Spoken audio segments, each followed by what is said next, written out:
राधे राधे आप सभी बहनों को।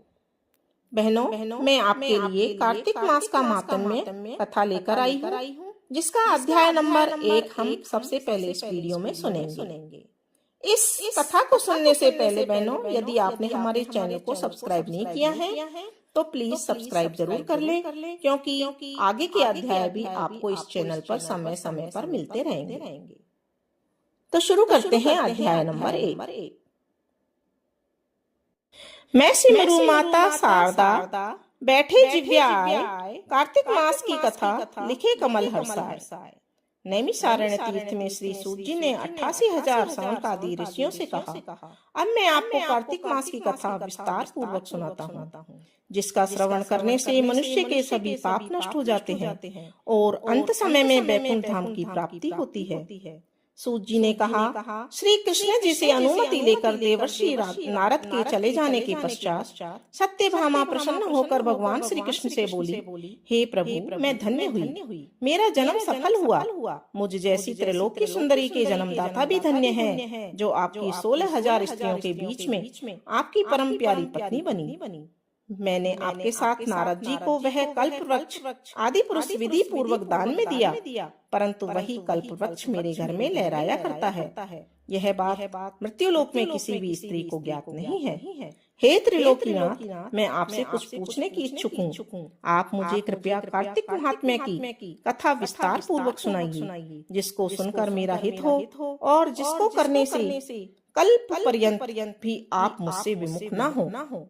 सूत जी आगे बोले, सत्यभामा के ऐसे वचन सुनकर श्री कृष्ण ने हंसते हुए सत्यभामा का हाथ पकड़ा और अपने सेवकों को वहीं रुकने के लिए कहकर विलास युक्त अपनी पत्नी को कल्प वृक्ष के नीचे लेकर गए। फिर हंसकर बोले, हे प्रिय, 16,000 रानियों में से तुम मुझे प्राणों के समान प्यारी हो। तुम्हारे लिए मैंने इंद्र एवं देवताओं से विरोध किया था। हे कांते, जो बात तुमने मुझसे पूछी है उसे सुनो। एक दिन मैंने श्री कृष्ण तुम्हारी इच्छा पूर्ति के लिए गरुड़ पर सवार होकर इंद्रलोक जाकर कल्प वृक्ष मांगा। इंद्र द्वारा मना किए जाने पर इंद्र एवं गरुड़ में घोर संग्राम हुआ और गोलोक में भी गरुड़ जी ने गौओं से युद्ध किया।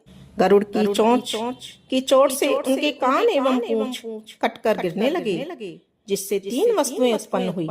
कान से तंबाकू, पूंछ से गोभी और रक्त से मेहंदी बनी। इन तीनों का प्रयोग करने वाले को मोक्ष नहीं मिलता है। तब गौओं ने भी क्रोधित होकर गरुड़ पर वार किया, जिससे उनके 3 पंख टूटकर गिर गए। इनके पहले पंख से नीलकंठ, दूसरे पंख से मोर और तीसरे पंख से चकवा चकवी उत्पन्न हुए। हे प्रिय, इन तीनों का दर्शन करने मात्र से ही शुभ फलों की प्राप्ति होती है। यह सुनकर सत्यभामा ने कहा, हे प्रभु, कृपया मुझे मेरे पूर्व जन्मों के विषय में बताइए कि मैंने पूर्व जन्म में कौन कौन से दान, व्रत व जप नहीं किए हैं। मेरा स्वभाव कैसा था, मेरे जन्मदाता कौन थे और मुझे मृत्युलोक में जन्म क्यों लेना पड़ा। मैंने ऐसा कौन सा पुण्य कर्म किया था जिससे मैं आपकी अर्धांगिनी बनी।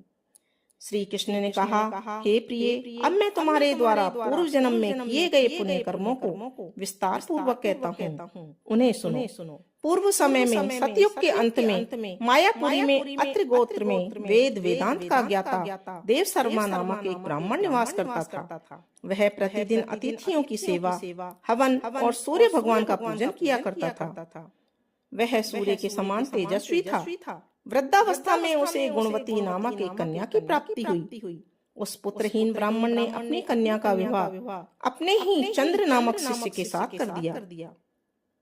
वह चंद्र को अपने पुत्र के समान मानता था और चंद्र भी उसे अपने पिता की भांति ही सम्मान देता था। एक दिन वे दोनों कुश और समिधा लेने के लिए जंगल में गए। जब वे हिमालय की तलहटी में भ्रमण कर रहे थे, तब उन्हें एक राक्षस आता हुआ दिखाई दिया। उस राक्षस को देखकर भय के कारण उनके अंग शिथिल हो गए और वे वहां से भागने में भी असमर्थ हो गए। तब उस काल के समान राक्षस ने उन दोनों को मार डाला। चूंकि वे धर्मात्मा थे, इसलिए मेरे पार्षदों ने मेरे बैकुंठ धाम में लेकर मेरे पास आ गए। उन दोनों द्वारा आजीवन सूर्य भगवान की पूजा किए जाने के कारण मैं उन दोनों पर अति प्रसन्न हुआ। गणेश जी, शिव जी, सूर्य, देवी, इन सब की पूजा करने वाले मनुष्य को स्वर्ग की प्राप्ति होती है। मैं एक होता हुआ भी काल और कर्मों के भेद से 5 प्रकार का होता हूँ। जैसे एक देवदत्त, पिता, भ्राता आदि नामों से पुकारा जाता है। जब वे दोनों विमान पर आरूढ़ होकर सूर्य के समान तेजस्वी, रूपवान, चंदन की माला धारण किए हुए मेरे भवन में आए, तो वे दिव्य भोगों को भोगने लगे। बोलो विष्णु भगवान की जय जय। अब हम अध्याय नंबर 2 कार्तिक मास का महात्म्य कथा अध्याय नंबर 2 अगले वीडियो में सुनेंगे। धन्यवाद। राधे राधे आप सभी बहनों को। आज हम फिर से कार्तिक मास का महात्म्य कथा सुनने के लिए इस वीडियो में इकट्ठे हुए हैं। आज हम सुनेंगे अध्याय नंबर 2। भगवान श्री कृष्ण आगे बोले, हे प्रिय, जब गुणवती को राक्षस द्वारा अपने पति एवं पिता के मारे जाने का समाचार मिला तो वह विलाप करने लगी। हा नाथ, हा पिता, मुझको त्याग कर तुम कहाँ चले गए? मैं अकेली स्त्री तुम्हारे बिना अब क्या करूं? अब मेरे भोजन, वस्त्र आदि की व्यवस्था कौन करेगा? घर में प्रेम पूर्वक मेरा पाल पोषण कौन करेगा? मैं कुछ भी नहीं कर सकती। मुझ विधवा की कौन रक्षा करेगा? मैं कहाँ जाऊं? मेरे पास तो अब कोई ठिकाना भी नहीं रहा। इस प्रकार विलाप करते हुए गुणवती चक्कर खाकर धरती पर गिर पड़ी और बेहोश हो गई। बहुत देर बाद उसे जब होश आया तो वह पहले की ही भांति करुण विलाप करते हुए शोक सागर में डूब गई। कुछ समय पश्चात जब वह संभली तो उसे ध्यान आया कि पिता और पति की मृत्यु के बाद मुझे उनकी क्रिया करनी चाहिए, जिससे उनको सद्गति प्राप्त हो सके। इसलिए उसने अपने घर का सारा सामान बेच दिया और उससे प्राप्त धन से उसने अपने पिता एवं पति का श्राद्ध आदि कर्म किया। तत्पश्चात वह उसी नगर में रहते हुए 8 पहर भगवान विष्णु की भक्ति करने लगी। उसने मृत्यु पर्यंत तक नियम पूर्वक सभी एकादशियों का व्रत और कार्तिक महीने में उपवास एवं व्रत किए। हे प्रिय, एकादशी और कार्तिक व्रत मुझे बहुत ही प्रिय हैं। इनसे मुक्ति, भुक्ति, पुत्र तथा संपत्ति प्राप्त होती है। कार्तिक मास में जब तुला राशि पर सूर्य आता है तब ब्रह्म मुहूर्त में उठकर स्नान करने व व्रत व उपवास करने वाले मनुष्य मुझे बहुत ही प्रिय हैं, क्योंकि यदि उन्होंने पाप भी किए हों तो भी स्नान व व्रत के प्रभाव से उन्हें मोक्ष प्राप्त हो जाता है। कार्तिक में स्नान, जागरण, दीपदान, तुलसी के पौधे की रक्षा करने वाले मनुष्य साक्षात भगवान विष्णु के समान होते हैं। कार्तिक मास में मंदिर में झाड़ू लगाने वाले, स्वस्तिक बनाने वाले तथा भगवान विष्णु की पूजा करने वाले मनुष्य जन्म मरण के चक्कर से छुटकारा पा लेते हैं। यह सुनकर गुणवती भी प्रतिवर्ष श्रद्धा पूर्वक कार्तिक का व्रत और भगवान विष्णु की पूजा करने लगी। हे प्रिय, एक बार उसे ज्वर हो गया और वह बहुत कमजोर भी हो गई। फिर भी वह किसी प्रकार गंगा स्नान के लिए चली गई। गंगा तक तो वह पहुंच गई, परंतु शीत के कारण वह बुरी तरह से कांप रही थी। इस कारण वह शिथिल हो गई। तब मेरे दूत उसे मेरे धाम में ले आए।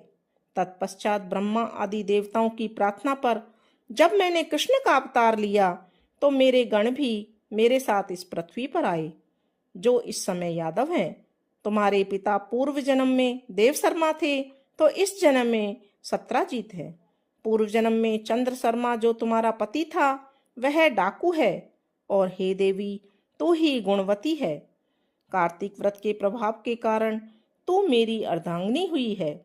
पूर्व जन्म में तुमने मेरे मंदिर के द्वार पर तुलसी का पौधा लगाया था। इस समय वह तेरे महलों के आंगन में कल्प वृक्ष के रूप में विद्यमान है।